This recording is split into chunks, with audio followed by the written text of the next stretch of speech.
Hi everyone, and welcome back to our next Facebook author session.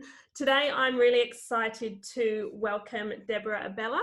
Deborah's a teacher and an author. She's written 26 books. You, I'm sure, know some of them: Max Remy's Super Spy series, Jasper Zammit, and her recent book, Final Storm, definitely worth a read.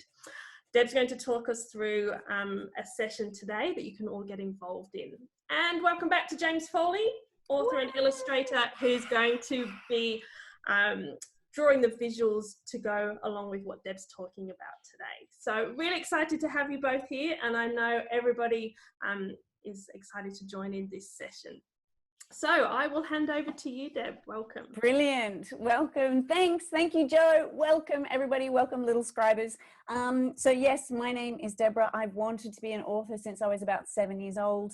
I've written, of those 26 books that I've written about pesky wolves and spelling bees and soccer and flooded cities and World War II and sea monsters and flying machine, and it's been lots and lots of fun. But today, what we want to do is encourage your stories. And I thought to myself, what did I want to know? What would I like to, if I could go back in time, what would I like to know about writing? And I thought, you know what? I would like to know the secret to writing stories. So that's what we're going to do today. Right up front, right from the beginning, I'm going to give you the secret to writing stories. So this story actually came about, I kind of have to, before I tell you the secret, I have to actually show you this book here. Now, this book's called Total Crack Up. And the incredible James Foley and I actually worked on a story together in this anthology. So it's a collection of all sorts of different stories. And I wrote a story in this one called How to Be a Superhero. And James has done the most incredible illustrations in this book because he's such a talented, incredible illustrator. And that is my favorite one. Now, this story is actually really crucial to why I became an author. So when I was 7, I was standing in my backyard one day, and it was a really hot summer's day, beginning of the summer holidays, and I was standing in my backyard when I had a genius idea. I thought to myself, I wonder what would happen if I climbed onto the garage roof. Yes, genius idea. And of course I did climb onto the garage roof. I was 7 at the time. I was quite a young, smart little thing. And so now I'm standing on top of the garage roof. I'm looking around thinking, oh my gosh, this is fantastic. But then I had another genius idea. I thought to myself, I wonder what would happen if I ran to the edge of the garage roof as fast as I could. I wonder what would happen if I launched myself into the air off the garage roof. And I wonder if I can make it all the way to the pool. Now, of course, I would advise you not to do this at home or anywhere. It's a really silly idea. But after I launched myself into the air, I won't tell you what happens next because it actually does form the basis of the story in this book here. But when I look back at that kid, that little 7-year-old kid who thought it was a genius idea to jump off the roof, I realized I was kind of starting to form the secret to writing stories, which is this. All stories start from that question. I wonder what would happen if. And then you add your gorgeous imagination to it. But all of us have got lots and lots and lots of ideas, right? In our head. Our heads are brimming with wonderful, wonderful ideas. But I only know it's going to be a story or even a novel if it has 3 basic ingredients. And the 3 basic ingredients are this. 1, you need some really, really interesting characters. 2, you need a really interesting location or a setting for your story. And 3, you need your characters to face problems. And that's what actually pushes your story forward and makes your story exciting. So in order for you to be good at making problems for your characters, you need to be really, really good at this one particular thing. Now, are you sitting comfortably? Because I'm going to give you the secret to writing stories. And it is this. If you want to be good at writing stories, you need to be very, very good at making trouble. Yes, that is it. It seems simple, right? So when I was a kid deciding to jump off the garage roof, and then I won't tell you what happens next, I actually got into lots of trouble as a kid, not because I was a naughty kid, but because I was a curious kid. I wanted to know stuff. But I realize now that I'm an adult and that I've survived my childhood, that looking back at that kid, she was destined to be an author. So this is what we're going to work on today, that idea of being good troublemakers. Because if you're a good troublemaker, or at least maybe not even in real life, but if you're good at making trouble for your characters, you will write interesting stories that readers will love. So after our 3 basic ingredients in making trouble, I wanted to just tell you, so for example, even in short stories, that can be how stories are made. Even in picture books like this one, Wolfie, it's about a wolf who is set in a kind of fairy tale land, and he gets into lots and lots of trouble because he wants to be a hero, and he may or may not end up being a hero in this book. Now, the other thing that's... Sorry to interrupt. Can I grab those 3 ingredients again? I was distracted drawing something silly. Can I get those 3 ingredients so that I can put them onto this sheet here? Of course, James, you can have anything you like. So the 3 basic ingredients are this. Interesting characters. Got it. So whether your character's a worm who's an astronaut, whether your character's an alien, whether your character is, a young kid who wants to win a race, it doesn't matter. So you need interesting characters. You also need a setting. You need to work out, well, where am I going to set my story? And that can be... I like to kind of say to writers as well, set your story in some place that you have been and you liked, or that fascinates you. Because if you're interested in your setting and your characters, then other kids hopefully will be as well. And the third thing that you need, James, you need lots and lots and lots of problems that your characters face. Yeah, brilliant. Got it. Sorry, James. I got one thing that I used to always get into trouble for as a kid too, is I used to talk too much.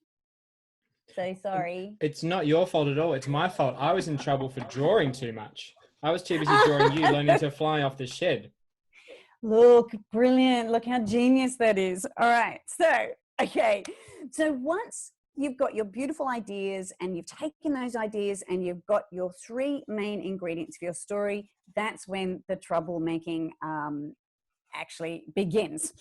So for example, I wrote a book called Teresa, a New Australian, and she's in a lot of trouble because she's actually living through World War II in a country called Malta, which is actually where my dad was born. And my dad was actually born in a cave during a bombing raid in World War II, and that's what inspired this story. But the other thing I really want you to know, or really want you to think about when you're writing your stories is, so all of your characters, whoever they are, they have to want something. So whether it's surviving World War II, whether you have a character who's entered a spelling bee and really, really, really wants to win the spelling bee, or whether you have a character or some characters who are trapped in a flooded city like they are in this book, Grimston, and what they mostly want in this book is to escape the flooded city. They want to survive. So there's some really important things that I want you to think about while we're going into our into our story that we're going to start today. So James, can I ask you a question? Yeah. Have you ever been woken up late at night? I have a 2-year-old toddler, so I have been woken up at all hours for 2 years. Right, for 2 whole years. But had you ever had a situation too where you'd been woken up before then?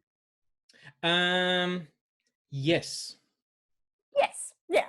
So what I want to experiment with now, James, is the idea that when we write stories, we often start those stories with something that really has happened to us. Maybe a time where we felt really disappointed or a little bit grumpy or cranky, and we use that to help us write our stories and make put those emotions into our characters. So James, can you tell me one thing that has woken you up late at night? A neighbour's dog yapping loudly on a Sunday night. Oh, on a Sunday night. Well, you must have been upset by something. All right. So yapping dogs. All right. So I'll tell you. So another thing that woke me up when I was a little kid, I used to go sleepwalking. And can you imagine being my parents, my poor parents? And so I would wake up at the night, I would grab my blanket, totally asleep, and I would walk through the house and I would sit in the lounge in front of the telly, apparently.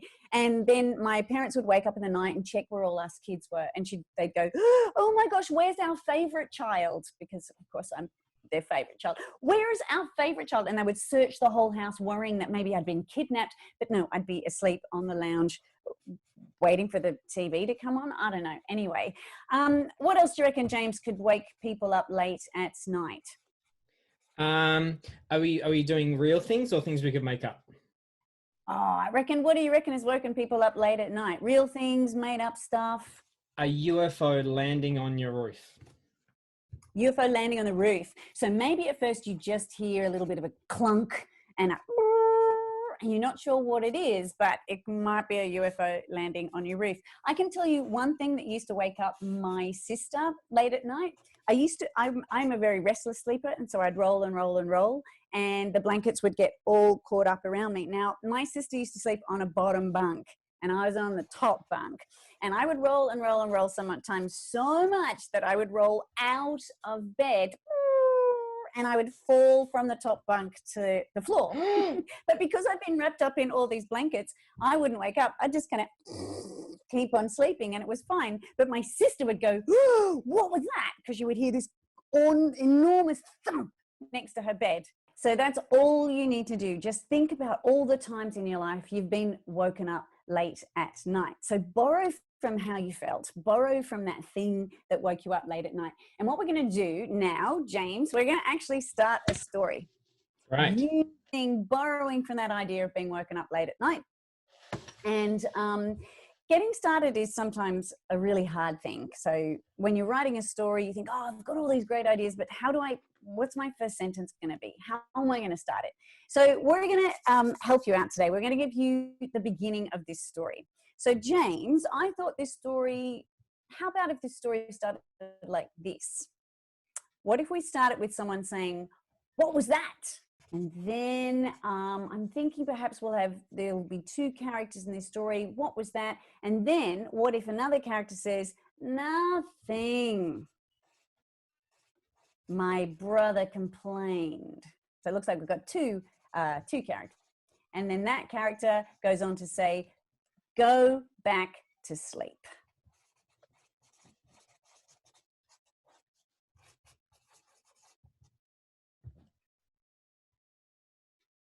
Cool. But it happened again, and this time he couldn't ignore it.